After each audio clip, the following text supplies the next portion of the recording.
boleh disebut zikir mukhatabah, zikir dialog. Disebut tauhidnya tauhid musyahadah, tauhid memandang Allah Subhanahu wa ta'ala. Tauhid memandang Allah. Allah bisa dipandang nggak sama ini? Bisa dipandang dengan mata nggak Allah? Dengan akal? Enggak juga. Dengan kolbu? Enggak juga. Maka tidak ada namanya kolbu memandang Allah, itu enggak ada. Kolbu dipandang oleh Allah. Innallaha yanzuru ila qulubikum. Allah memandang ke dalam kolbumu, bukan kolbu memandang Allah. Ya. Lewat mana Allah memandang kolbu? Nah, ini yang disebut nanti tauhidnya tauhid musyahadah. Ini ilmunya rahasia, tapi saya sebut saja. Sebut pembukaannya aja. Ini tempatnya pada ruh. Tempatnya ada pada ruh. Masih ingat ada ayat surat Zariyat, wa fi anfusikum afala tubsirun. Di dalam dirimu apakah engkau tidak memandang? Tauhid qalbu tadi yang nomor 4, dia merasa dipandang. Lewat mana dia dipandang? Lewat ruh. Ruh itulah yang memandang dia. Maka dia merasa diperhatikan. Ruh ini siapa yang memandangnya? Itulah Allah yang meniupkan ruh. Kita ini di dalam diri ini ada unsur selain tubuh ini. Saya sudah buat kajian ini berjilid-jilid, ya, dan berulang-ulang. Surat Shad ayat 72, surat Al-Hijr ayat 27, surat Sajadah ayat 7 sampai 9. Intinya sama. Allah mengatakan, aku ciptakan tubuh jasad manusia dari tanah. Setelah tubuh jasadnya sempurna, maka aku tiupkan rohku. Maka Allah membedakan antara mencipta dengan meniupkan. Tubuh kita ini dicipta, tapi ruh kita ditiup. Bagaimana cara Allah meniup? Allah yang maha tahu. Ruh yang ditiupkan itulah yang dapat izin memandangnya. Karena ruh itu adalah tiupan dari dia juga. Hanya dialah yang bisa memandangnya. Maka Allah pinjamkan kepada ruh itu kembali cara memandang Allah. Nah, jika ruh kita memandang Allah, disebut dengan tauhid rububiyah. Ini beda dengan rububiyah kelompok sebelah, ya. Beda, Bapak Ibu. Tauhid apa namanya? Jika ruh kita memandang kepada Allah, disebut tauhid apa? Rububiyah. Apa artinya? Memandang peran Allah dalam keragaman alam semesta. Apa tauhid rububiyah? Memandang peran, tambahin, memandang peran keesaan Allah dalam keragaman alam semesta. Ngerti nggak maksud itu? Allah itu esa. Ibu lihat ada pohon, ada kita, ada langit, ada bumi.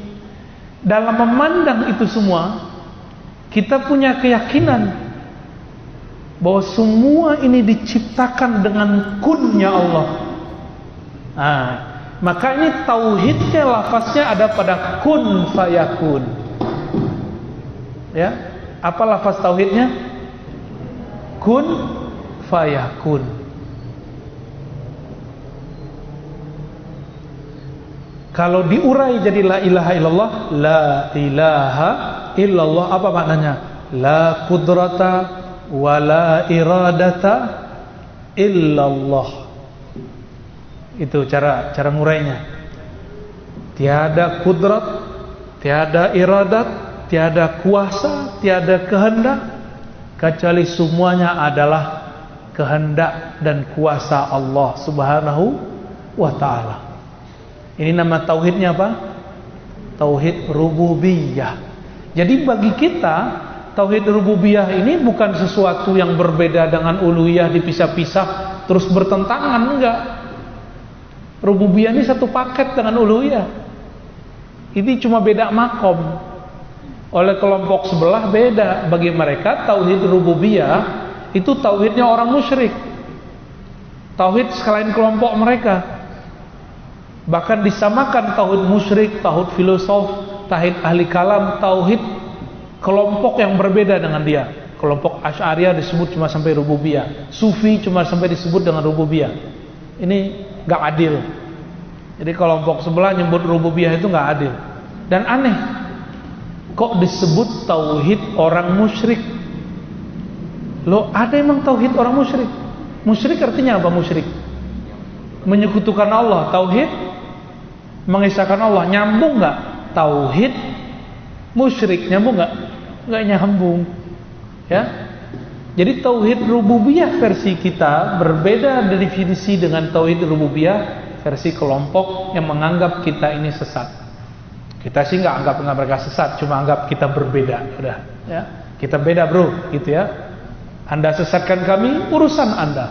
Tapi kami tidak ada urusan dengan itu. Urusan kami tauhid rububiyah, mengesahkan Allah dalam perannya mengatur alam semesta. Tubuh kita ini banyak unsur enggak? Ada unsur air, ada unsur api, ada unsur tanah, ada unsur udara. Oleh orang Cina ditambahin unsur logam. Ya, tapi bagi kita logam itu bagian dari tanah. 4 unsur. Jadi ini tubuh ini kalau diurai 4 anasir namanya. Ya, 4 anasir. 4 unsur ini siapa yang kemudian mengatur alurnya dalam tubuh? Inilah yang disebut masing-masing 4 ini ada alamnya. Disatukan oleh Allah menjadi padu. Rabbul alamin.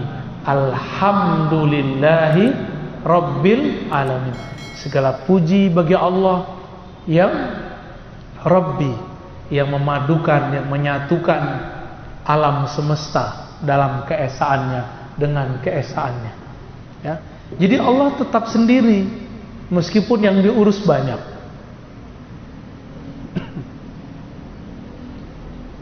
Itu tauhid apa tadi? Tauhid rububiyah.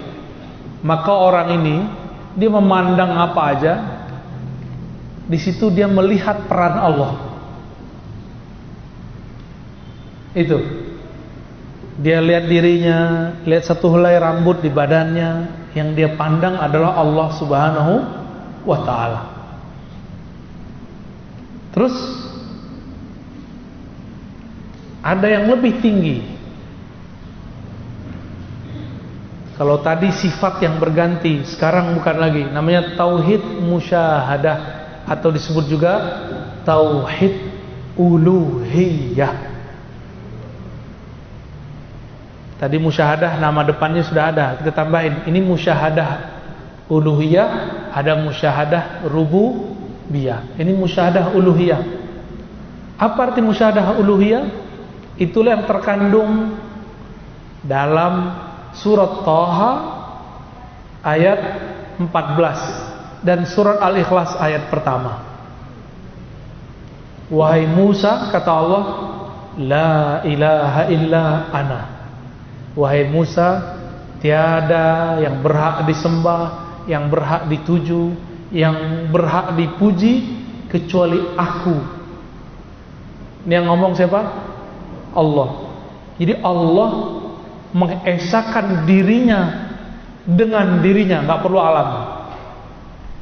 Kalau tadi rububiyah itu Allah mengesahkan dirinya pada alam semesta, maka kita pandang semua alam, semuanya bergantung kepada keesaan Allah. Seandainya negara Indonesia ada 2 presiden, kacau nggak? Jangankan 2 presiden, baru 2 calon presiden beberapa tahun lalu udah pecah kepala kita ya, bener gak? Udah pusing kita sudah.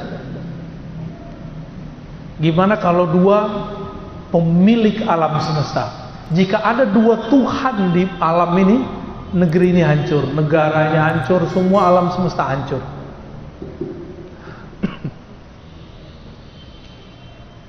Tauhid musyahadah uluhiyah ini, Allah memandang keesaannya di dalam dirinya, di dalam zatnya.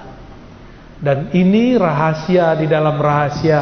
Saya tidak boleh menjelaskan kecuali sampai di situ saja. Ya, inilah yang disebut dengan ihsan, level tertinggi.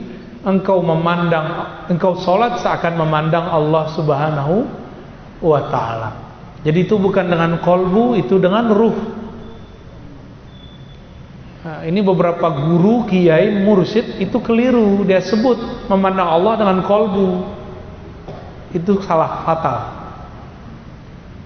Kolbu itu masih ada ruangnya, masih ada tempatnya, masih ada arahnya. Allah tidaklah berarah. Dialah yang menciptakan arah. Tidak beruang, karena Allah lah yang menciptakan semua ruang. Ruh itulah. Apa istilahnya tadi? Tauhid ulu. Apa artinya? Allah mengesakan dirinya di dalam dirinya. Gak ada alam. Ini yang disebut ahadiyah. Kul huwallahu ahad. Allah itu ahad. Jadi ahad artinya belum ada alam, belum ada aras, belum ada langit, belum ada kursi, belum ada budak perempuan yang nanya di mana Allah, belum ada. Ya. Allah dulu sendiri, sekarang masih sendiri nggak? Masih sendiri. Kalau Allah bilang Allah bersama alam, musyrik. Allah tidak pernah bersekutu keberadaannya, berserikat keberadaannya dengan alam. Maka ayat yang menyebutkan wa huwa ma'akum ainama kuntum, dia bersamamu dimanapun kamu berada, bukan berarti bersama berdua. Saya mau tanya, masih kelihatan gak bulan cahayanya kalau matahari terbit? Masih kelihatan gak? Kita ini kegelapan, Allah itu cahaya. Masih ada gak kegelapan kalau cahaya terbit? Allahu nurus samawati wal ard. Allah lah cahaya langit dan bumi.